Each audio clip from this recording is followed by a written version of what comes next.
Welcome to the Baby Show and to Made for Mum's step-by-step guide on how to choose the right buggy for you and your baby. Hello, I'm Susie. I'm editor of madeformums.com and we're an independent parenting website. We test and review thousands of parenting products. We have journalists who are parents and we also work with families at home. And our aim is to help parents make confident choices. And we can do that in terms of products with our trusted and unbiased reviews. So today I'm going to be talking about buggies, and there are so many on the market. It can be quite overwhelming, although obviously really exciting when you're getting to choose your baby's first pushchair. So I'm going to take you through step by step questions to ask, some of the points to consider, and also some of the terms that you may hear. And that way you should have the confidence to choose the right buggy that is for you and your family.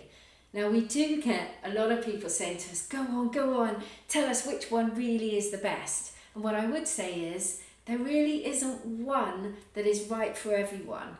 What there is there are buggies out there that are really going to be great for you and your situation and your needs. So we're going to start off by looking at the different types and the names. So we have buggy, pushchair, pram, travel system and stroller. Lots of different terms that you hear used. So buggy and pushchair, we use them interchangeably. You've basically got your frame, which we call the chassis, and then your seat here. And that could be a buggy or a pushchair. But what about a pram? Well, a pram involves this behind me, the Carrycot. And as you'll see here, it's got a really firm flat base. It's got a mattress inside. Basically your baby can sleep and be completely flat. So, and what we say is, we call this pram mode. When you have a Carrycot on top of a buggy frame, that's in pram mode. And I'll show you how we can easily add the Carrycot onto a buggy frame. Put that down. And I can take this off like this. Put that there. Get the Carrycot. And then just pop it in each side and click it in like that. And now this is in pram mode. So what is a travel system? A travel system is simply a car seat that attaches to a buggy. Now you'll find that not all car seats fit all buggies, and in fact not all car seats fit all cars, so it's really vital that you check the car seat that you're interested in buying is actually compatible with the car you're going to use it in. You'll find that car seat manufacturers will generally have lists of compatible cars on their website. So it's very easy to attach a car seat to a buggy. I'm just going to take the Carrycot off here, pop it down here. And then you'll find that often you have adapters which are used in order to attach the car seat. Not in all cases, but it's very simple just to put them in. Of course you need to remember to take them with you. And then take the car seat and you just position that over these car seat adapters and click in like that. I'll pop the handles down here, and now you have your buggy in travel system mode. So why do you need a travel system? Well, it's because when you go on short journeys and you might be going for a walk or maybe popping to the shops and you drive there, chances are your baby will probably fall asleep or be very, very comfortable in their car seat. When you arrive at the place you want to be and use your buggy, you don't necessarily want to disturb your baby. So it's very simple. You just take out the car seat out of the car and you pop it straight onto the chassis. And it means then your baby is very satisfied. However, it's not something that you do for long periods of time. There's something called the 2-hour rule, which advises that your baby in a car seat like this, where they're slightly upright, shouldn't be in that position for more than 2 hours at a time.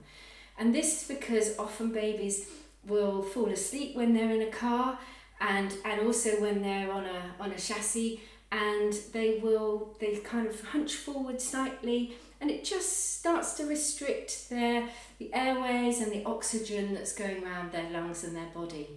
And so at that point, if you are going, for example, planning a long car journey, then what we'd recommend is that as you're coming up to the 2-hour point, you stop the car somewhere safely, you scoop your baby out of the car seat, they'll no doubt wail in indignation, and all that wailing will bring all the oxygen back in, flowing through. You can even take them for a little, very quick walk, maybe around the car, and then pop them back in, and that's enough to then be able to carry on with that journey. But it does mean that if you're planning to use your buggy in travel system mode, then make sure you're not doing that for the whole day and your baby's just sitting in the same position in the car seat. For longer trips out, then you're really looking at a Carrycot would be advisable. So what are strollers? Strollers are lighter weight. They're often more compact when they're folded up, and they tend to have smaller wheels. They're great for travel, and also if you live in a city, you may want something that's much smaller and lighter weight, or if you live somewhere where you really don't have much space. A lot of them are only suitable from 6 months plus because they have the seat where your baby will be sitting more upright.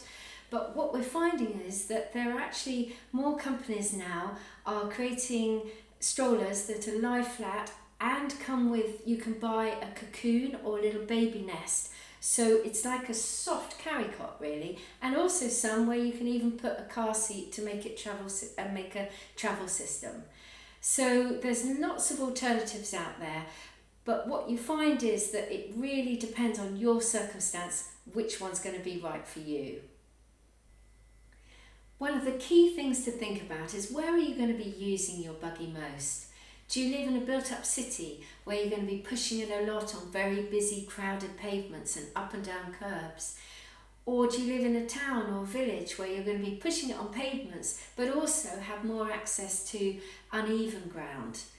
Or do you live right out in the country where you're going to be doing lots of long, vigorous country walks, really rugged terrain? Also, are you going to need to be taking it on and off public transport?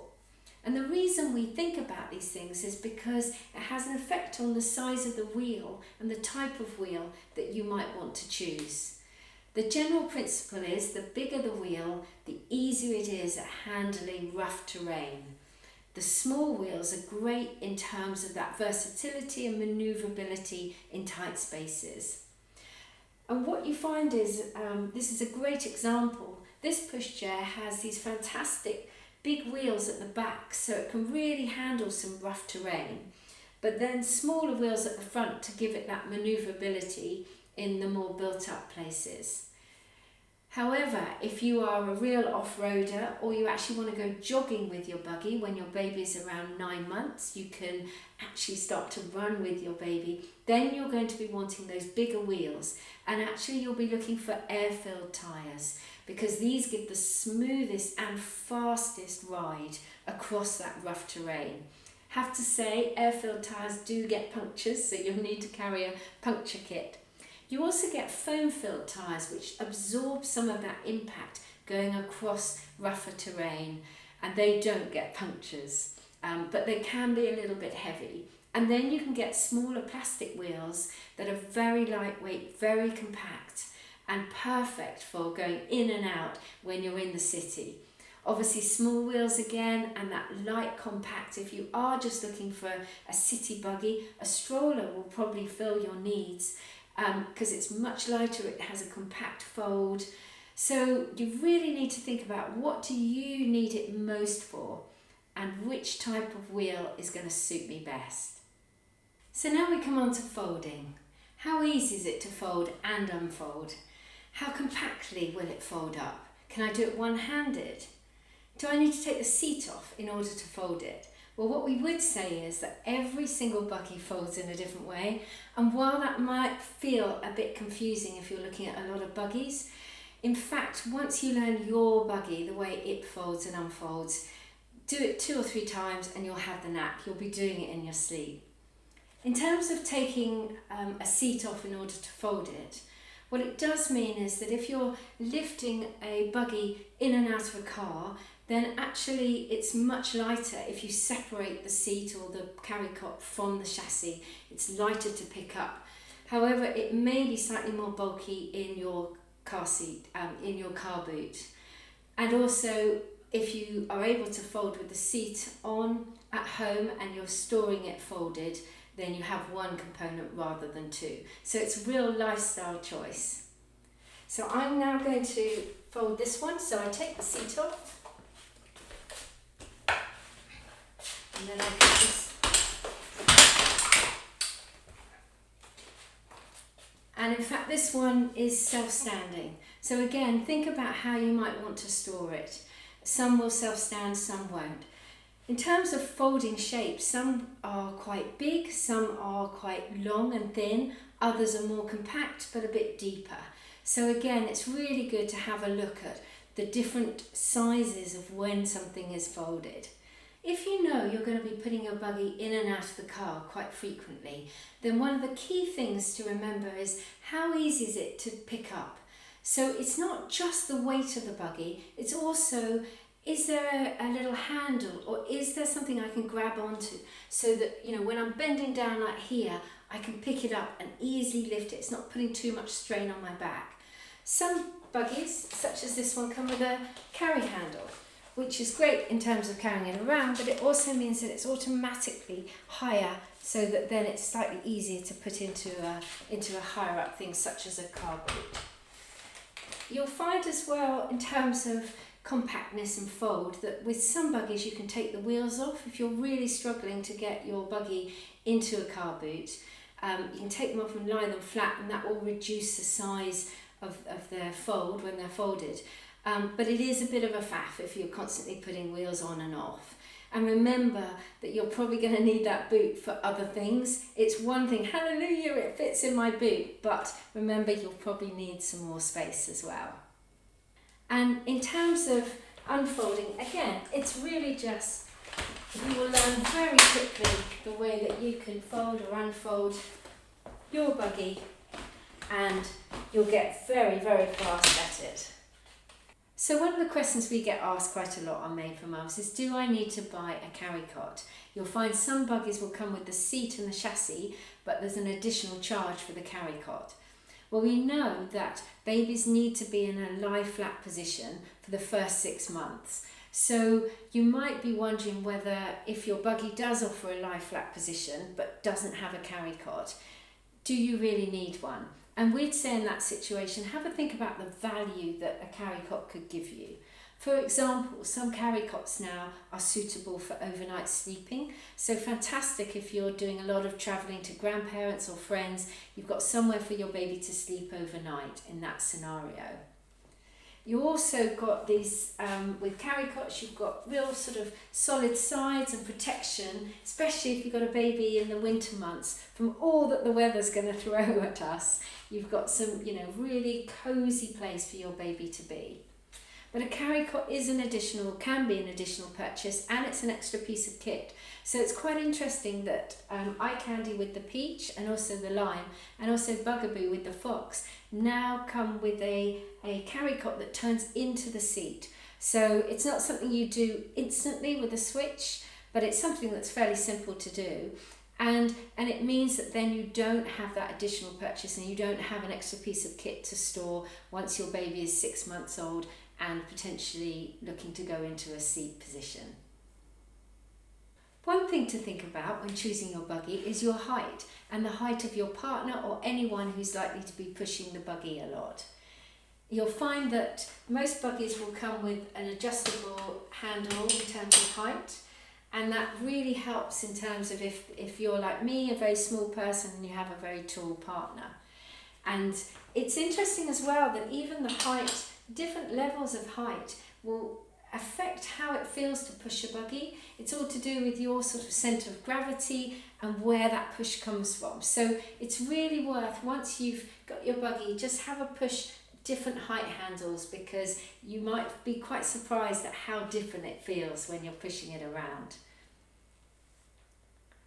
And then we come on to the basket, and I smile because baskets are become incredibly important when you are someone as a mum like me, and you were taking your buggy out and you seem to have so much stuff. You think you're going to use your basket for shopping. Well, believe me, there'll be loads more other things, including your changing bag and everything else, all the paraphernalia that comes with having a young baby or a child. And so think about the size of the basket. They really do vary. And also think about how easy it is to access that basket. And particularly we find that with when some are in the pram mode, they're slightly harder to get your big bags in. So have a look. Some will be easy access. Generally, once the child's sitting in the seat, they're all pretty good to access. But do think about that. If you think you're going to be having lots of stuff with you and carrying stuff around, look for a good basket.